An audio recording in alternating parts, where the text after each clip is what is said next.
The Mastering Local Marketing podcast helps local small business owners like you understand what it takes to successfully market your business and drive new customers through your doors. We provide actionable insights, interview leading experts and business owners in various industries, as well as provide tips and tricks we've uncovered over the last 25 years in the field. Whether you're starting your business or you've been at it for decades, let us provide you with the education and resources you need to grow your customer base. It's time to start mastering your local marketing. Here's your host, Matt Hansen. Welcome to episode 3. My name is Matt Hansen, and I'm here with my co-host, Jim Diedlow. We are talking about illusion number 2 today, right? So Dr. Jekyll and Mr. Hyde. Crazy little names, but they're going to make sense, right? You know, anybody that has a local business and they have customers, they are already trying to put it together. Well, what's he going to mean by that? But then you think about it long enough and you're like, yep, I think I got that already. But let's get your definition of it. I mean, Obviously all customers are not the same, but what's a Jekyll customer and what's a Hyde customer? Oh, goodness. We talk about customers in general, right? So the people that walk through our door, the people that order from us, the people that, we want to call family, right? But let's look at it in the terms of family, right? So we have wonderful people in our family that we love to sit and talk with at Thanksgiving or whatever, right? And then there's Uncle somebody or Aunt somebody, right? And they are a time suck, right? They are going to tell you all of the things that are wrong with your life. They are going to do things that make you uncomfortable. And I think that's the easiest way to say that there are customers that you love and there are customers that will drive you insane. And that's what we're talking about today. All right, so let's start with the ones that will drive you insane. Define. Well, again, one of the things that I say all the time is time and money, right? So small business, those that will take a vast amount of your time, those that will come in, they're very needy. And we've got a bunch of different examples we'll talk about today. But we were just dealing with one. Our producer is Adriana Alvarez. She's a student and she works for us here. And we got a customer that requires a lot of time. Right. And we were just smiling about that. But anyways, go ahead. I'm sure anybody else listening this is like, yes, I know exactly who he's talking about. Right. And you know them. And they spend so much time, wasting your time, that it just doesn't make sense for them to be the customer, right? So again, we talk about the Pareto principle, the 80% of your business comes from 20% of your customers. And so what we're trying to say is identify your ideal customer. Who is that? What do they look like? How do they interact with your company? What do they buy? Are they needy? Are they not needy? Are they, are they friends and family? That, because strangers become friends and family over time. So that's what we're trying to look at is that 80-20 rule and really understanding I need to focus on the 20% of my customers that bring in 80% of my revenue and find more of them. And that's what we're going to kind of discuss today is that there are good and there are bad. And we are going to kind of discuss those types of people through a system that I actually like to use a lot and I use with my own clients. All right, let's break it down here. Matt likes to simplify everything in threes. Okay, 1, 3, 5 is what I always go by, but he stops at 3. If you were listening to the last one, it was awareness, consideration, and purchase. And now we have, when you're talking about your customers, you're talking RFM. That's all you need to remember when putting out your customers.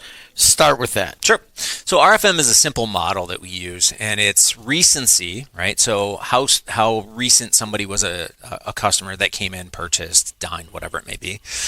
We have frequency is how often they are in, right? So do they come in once a year? Do they come in once a week? And then we have M for monetary, right? So what do they spend? Are they spending $65 or are they spending 65 cents, right?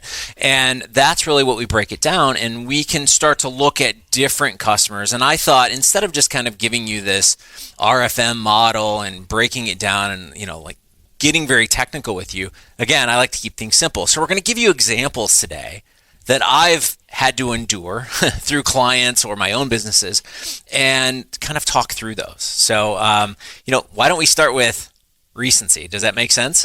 It does, in the order. And all of you local business people are like, all right, recency. I have an idea on that, but what's a ghost of customer past? I like the term, by the way. Yeah. So I like to be creative, right? So we have the ghost of customer past, and those are people that at one point you had a relationship with. They were customers, right? And I always like to refer it back to, when people are dating. Right. So you're dating somebody, you meet somebody, you go out, you have coffee, dinner, whatever it may be. You have the date, you have a second date, whatever it may be. And at some point, if you didn't marry them, they disappear, right? Something happened, they broke up. That's the ghost of customer past, right? So if you had this customer 3 years ago and you're still mailing a postcard to them, you're still emailing them, you're still trying to target these individuals, I always say to everyone, I don't believe you understand this yet, but you guys broke up. He's just not that into you. He's just not that into you, right? So you guys broke up and you're just trying to hold on to the past. Let it go, right? It's because every time you send messages out to these individuals, it's costing you money. So they're no longer spending money with you, but you're spending money on them. So why would you want to burn that money on something that you broke up? Let it go. So that is one. You got to break up, and sometimes you just got to let it go. But there are, let's take a plumber. I just saw going by my buddy who has the plumber, Whiting Plumbing, and he talks all the time about these customers have been calling me. He's been doing it for 50 years, right. About ready to give it up.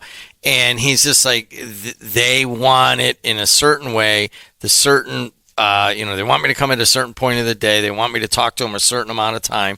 They want me to do the project. And then, there is a certain rhythm to the whole thing. What are those people called? Oh, those are your best customers, right? So those are the ones that you want to keep. Right? It's the relationship. You have a good relationship. You know what to expect, right? You're not going on the date and then they turn into some crazy person, right? But those are the ones that you want. You know the expectations. You know that they trust you. You know that they're going to call you the next time something comes up. And you talk about a plumber. I'm sure he has a major list, right? It's customers pass. Hopefully he's kept all of that. But when he looks at that list, again, 20% of that list is going to be 80% of his business. So if he were to go out there and say, well, I want to go market to these individuals, I want to send a mailer, or maybe he has emails or whatever, that's going to cost you extra money. So you're targeting these 80% of your former customers that will never come back or don't spend a lot of money, or you go there and you give them a quote and they're going with the next lowest person that's out there, right? So identifying that 20% of your customers that give you most of your business is really the best way to understand where you need to go. So you've brought up the Pareto principle every day in class. Once again, Matt Hansen is the clinical professor here at P&W, and I at one time was a student, and that's honestly the first time I ever heard it. But you have the recency of those 20%. Do you forget about the 80%? No, I mean, we try, right? So it's, you may maybe make a phone call. You may send a mailer out or something, right? You may send them an email, but if you're not getting responses, at some point you got to just give up, right? I cannot convince you to come spend money in my business, so why am I wasting my time with you, right? So it's time, it's money again. I keep going back to it because that's the world we live in, right? We're in business, and you're just spending too much time. I see companies all the time that waste so much time and money on these customers, and they don't realize, like, just go find your best customers and make them the influencers, the people that are going out there and telling others about you because they love you. So why not spend time with people that love you instead of people that are ghosting you? So when you're looking at your customers, let's start. You look at, all right, how long has it been? Your time factor there.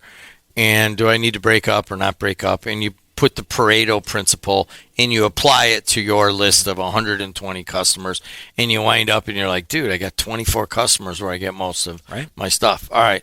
So then you go on to like, all right, let's look at our customers from another angle, which is the second part, is the frequency of them using me. Not necessarily, we're not talking about money yet. We're talking about how many times. And there are some that are using you a lot, but they are giving you issues, especially the compulsive returner. Yeah. Talk about that. Oh, the compulsive returner. Goodness gracious. Yeah, I mean, I remember this one customer. We used to sell not expensive furniture, but they were ornate furniture pieces that were dressers and little nightstand tables and things like that. And we had this one customer, and she would come in every single either week or every other week, and she'd say, hey, I'm trying to decorate my bedroom or whatever it may be. And she would say, hey, I'm looking at this piece.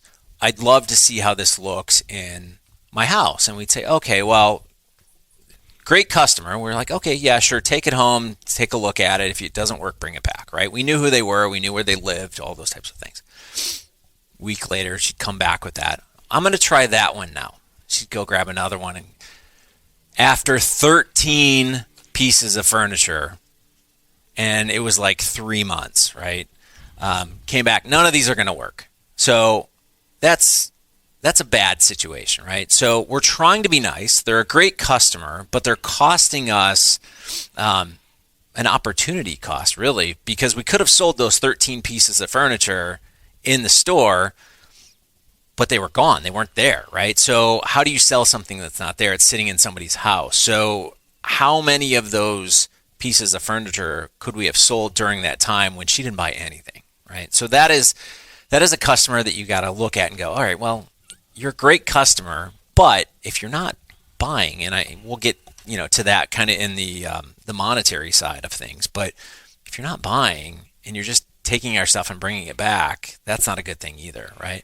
I've got another story about somebody that it was a apparel brand, and basically they would order shoes and they'd order them in every size, and then they bring them all back, right? So it was like 7 boxes, 8 boxes at a time, and finally, you just got to kind of stand up and go, whoa, like we can't keep doing this. Everyone always says the customer is always right. But when you say that, you're going to end up closing your doors, because a lot of times all those issues that pop up are just going to sink your business. So that frequency of basically the compulsive returner, there's not that many of them out there, but there are a lot more that just want free stuff. Right. Oh, yes. Yes. What do you call them? Oh, I call them the Open House Grinch, right? So if you're a small business, you probably have some kind of event that you throw every single year, or every single, when maybe it's an anniversary of when you opened. And it's the individual that walks in. They come only to your events. They straggle in. They go straight back to the food. They fill their plates 17 times. They ask you what you're giving out. They take all these freebies. They get a bag so they can put all the freebies in it. They look around a little bit. Maybe they buy, something as small as like a chapstick or something, right? And, there's $1 or $2, and out the door they go. And you don't see them until the next event. And I don't know if you're like me, but I can put that name to a bunch of faces that I've seen through the years as you kind of smirk, right? But they're out there. And if you're doing an event, like again, you're doing an anniversary event of when you open, and you're sending out notifications to those individuals, I hate to say this, maybe drop them off the list, right? Because they're not buying from you anyway. And they're not going to buy. They walk in, and the entire staff that you have, maybe it's just you see them walk in and you go, oh, look, they're back, right? And you know what's going to happen, but if you've sent a postcard to them, or you sent email or whatever you're sending out to kind of notify these people, you're wasting time and money again. So why do it, right? Find your best customers. ICP, ideal customer profile, that's kind of a big buzzword in MBA programs. You don't got to have an MBA to understand that. But there is an ideal customer profile, and by the time people finally kind of digest these through the years, The Office, a very famous sitcom for a long time. It's in syndication, and you can watch it. They have Dunder Mifflin. They sell products. I forget what it was. Paper products, yeah. right?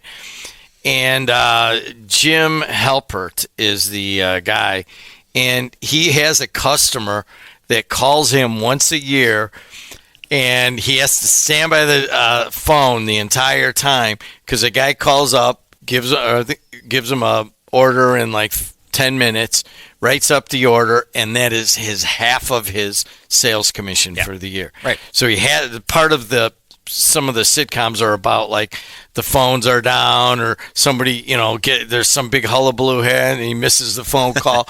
But that is an ICP right there. Oh, yeah. And I mean, now we're talking about basically the Grinch and the Compulsive Returner, but let's flip it to the other side. The frequency of this call was once a year, but it was 50% of his business. What do you call that person? Oh, those are my favorite people, right? So we used to, I had a sales rep that came to me one year, and she said, you know the internet really well, but you know local marketing really well. You would be great for this brand. And I said, what is this brand that you're talking about? And it's, maybe some of our listeners will know, but it's called Fontanini. It's a nativity set line, right? And I went, okay, I never heard of this. I don't know why you're coming to me with this. It's not really in my wheelhouse, but I'm open to listening. So we started having these conversations about it, and we built a website. We did local marketing.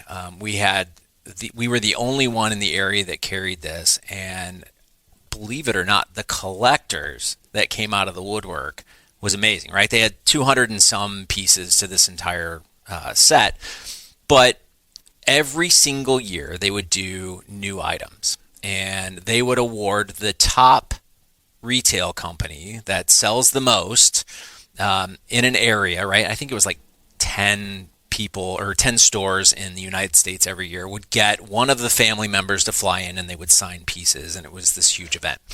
And we would get it every year, right? And it was great, but I would call people all over that were my best customers because I knew they bought the new pieces every year. I didn't wait for them to come to me. I would literally send them an email or call them on the phone and say, hey, Jim, how's the family? I know the last time we talked, Bobby was going to college and all, I had all of these notes, so I got to know who they were. And I would tell them, I said, our first order is coming in, our first shipment is coming in July. Let me get your order out front before the major rush, going into the holiday. Let me get everything together. And by the way, we have an event that's coming. One of the family members is coming to sign. Would you like me to have all the pieces signed? And believe it or not, I would sit there and I would wait for people to order things, or they'd come in and they would spend $25 to $50 to $75 on these pieces. These customers that I would call personally and have these conversations with and do we'll get everything signed for you free of charge. We'll get it shipped out, or you can come pick it up. We'll put you at the front of the line. You're our best customers. We would sell $350, $400 worth of merchandise to these individuals, and those were our 80/20s, right? So those were our best customers, and we would have these weeks where we would just say, okay, we're dedicating it to talking to these people, getting them out in front of everyone else. Let's treat them like royalty. And I met some of the greatest people that way, and that's what really elevated our company in carrying that brand. So you're at $350 to $400 on that. What was your average sale price? The average sale online was about $25, but the average sale in-house was anywhere between $50 and $75. So if you put it together, you're probably in the $35 to $40. So you're basically a 10x on that. It was phenomenal. So we looked at recency and frequency, but in the end, it all comes down to money coming in the door. Right. How do you look at money when you're trying to evaluate your customers? Oh, goodness. Yeah, so your customers will pay for your products or services, right? What I've seen by dealing with a lot of small businesses is they always want to run a sale, right? So we want to want to run an open house. We want to do 20% off. We want to do 25% off. We want to do 30% off. And what I always say to them is realize you're training your customers to look for the sale. They know the open house is coming. They know the special event is coming. So if they're in there a month before that special event, the questions that they start to ask are, you guys are doing your open house again, right? And you'll say yes, and they'll say, okay, great, and they won't buy from you. They'll wait for the open house, they'll wait for the special event so they can save the money. So what we've done is, we've all heard of hopefully most of us have heard of Pavlov's dog, right? You ring a bell and the dog salivates because he knows he's getting fed. It's the same idea here, right? We've trained our customers by offering sales so often that they wait for the next sale, right? So again, you want to put something in your house right now, right? You want to do your kitchen or whatever else.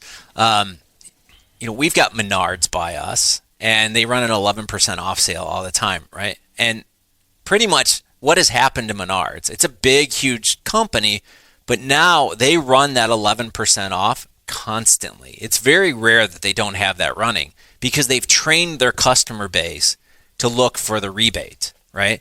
So small businesses do this as well, but they don't realize it. And when you offer 20, 25% off, how many more sales do you have to make up for that loss of money, in that order? So when we start talking about our local, everyone, not everyone, but roughly 75% of individuals live in a rural area. Let's say you have 5,000 people in your city or your town, and now you got to get more people, right? So where do you go?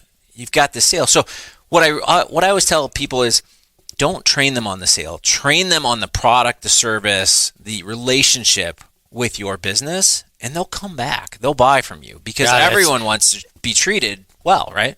The local companies that are listening to this are like, dude, but I need people in my door, right?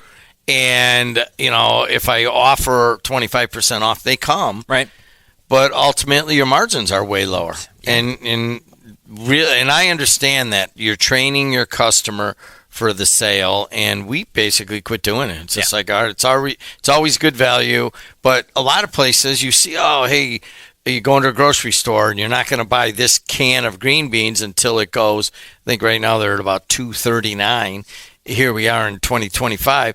I won't pay over $2, so I know it's going to go down, and then I'll buy like 6 cans of green beans for $1.49. That's what they don't want. Right.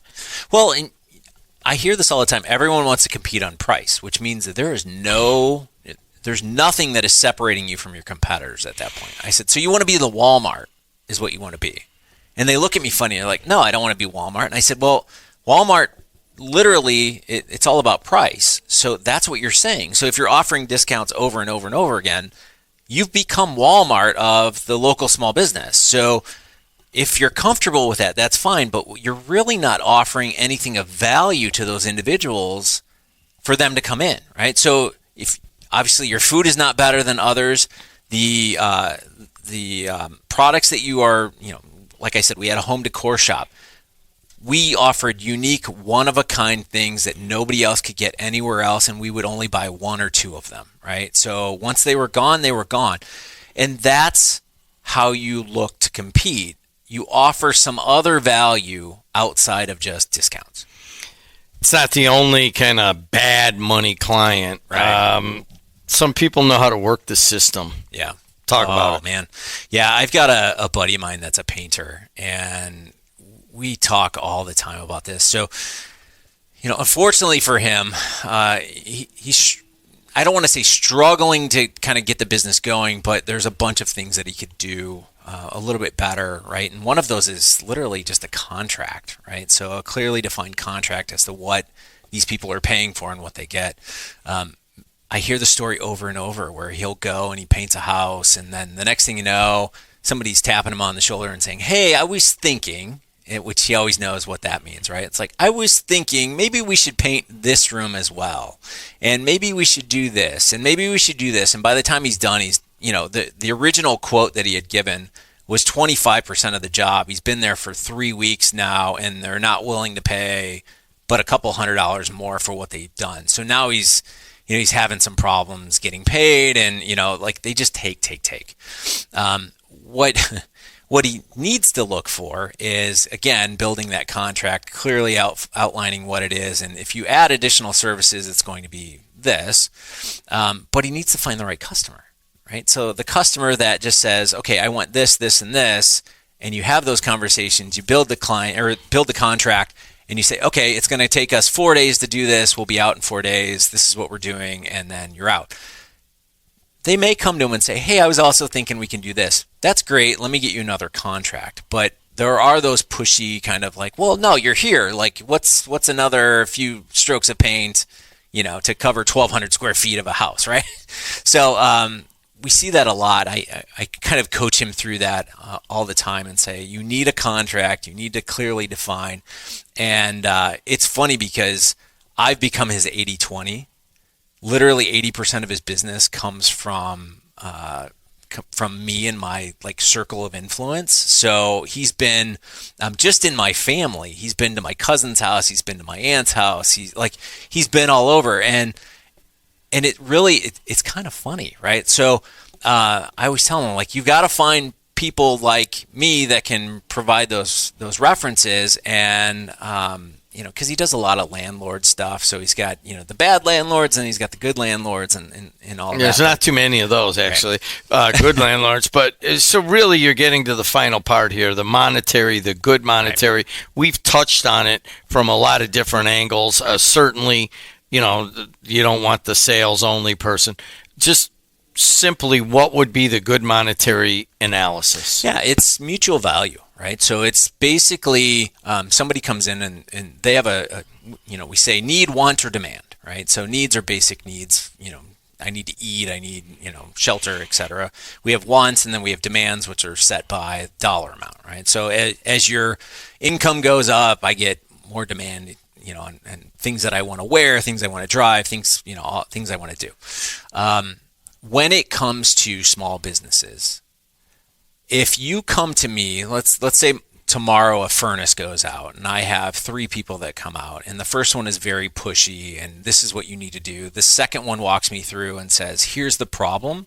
You can go and replace this, but here's what's happening in the industry and all this other stuff. And they talk about the insulation in your attic and how it's going to react to your furnace. And then you have that third person that never shows up, right? Where's the mutual value there, right? The one that walked me through, here's what you can do for on the cheap, here's what you can do for a full replacement, here's why we would do this, and here are the factors that you need to think about, makes much more sense for me to talk to that person than somebody that's just trying to sell me on something. You're looking for that mutual respect back and forth, and when you can provide that, customers will flock back to you over and over and over again. It doesn't matter if you're, a couple $100s more. They want that experience to where I don't feel like I'm being pressured into something, right? So I bought a car 2 years ago, and I went to 13 dealerships. 13 dealerships. Can you believe that? And it was funny. The one that I bought from, I called them up. They were 2 hours away. And I said, hey, here's the car I want. And she goes, all right, when do you want to come test drive? I said, I don't need to test drive. I've driven the kind of car that I'm buying. This is the one I want. This is what I want to pay. And we had a discussion. It had like a pinstripe thing going down the side they were trying to charge me for. And I said, take it off, which they did. And then I said, well, I don't, how can we get this car to me? It was 2 hours away. And they said, well, we'll drive it down. And I said, you're going to drive it down? She goes, yeah, we'll have 2 of our guys come down. One will drive the car, one will drive another car. You can sign the papers in your house, and then we'll just take off from there. So it was downpouring that day when they showed up. They pull the car into my garage. The guy walks in with the paperwork. I read through it, I look through it, I sign everything. He hands me the keys, and he's like, all right, enjoy, and walks away. Now, 13 dealerships, and many are close to me that sell the kind of car that I bought, right? Where do you think I'm going to go next time? I'm going to call her up in a heartbeat and say, hey, I need another one. Here's the price. Let's do the exact same thing we did last time. She has found a customer for life as long as she doesn't go, a little bit crazy on trying to upsell me on things like that. But that is what we're talking about. That, to me, I will call her first thing the next time I need another car. Illusion number 2, Dr. Jekyll and Mr. Hyde customers. And how do you analyze who goes where? You go and you use RFM, recency, frequency, and monetary. Sum it up. Yeah, I think everyone always goes, sounds great. I can't do that. But again, I've worked with plenty of small businesses that can kind of start to analyze this. So just sit down and go, okay, who are the people that we see over and over and over again, and start to kind of flag them in your little notebook or something and say, all right, Jim and Deb and all of them. Like, those are the people that we need to talk to a little bit more to kind of understand them. When it comes to the frequency, look at those that are in there every single week or every single month, those that call you every year for something, and really understand that I need to duplicate those types of people. And then on the monetary side, if you're selling something for $2 versus $200, again, it takes forever to make up to $200 when you're selling $2 little products. So, look at it from a standpoint of who spends the money and why they spend the money, and just kind of build that ideal customer, right? So we've talked a little bit about kind of the farm in previous episodes, really understanding that people will only travel so far, but then you got to look at the recency, the frequency of how often they're in and how much money they spend. And honestly, you build your ideal customer there. It's so much easier to go out and find them at that point. Matt Hansen, putting things into threes, things that you can easily understand and apply to your business. Thanks a lot. Yeah. Until next time, we'll see you guys later. The Mastering Local Marketing podcast helps local small business owners like you understand what it takes to successfully market your business and drive new customers through your doors. We provide actionable insights, interview leading experts and business owners in various industries, as well as provide tips and tricks we've uncovered over the last 25 years in the field. Whether you're starting your business or you've been at it for decades, let us provide you with the education and resources you need to grow your customer base. It's time to start mastering your local marketing.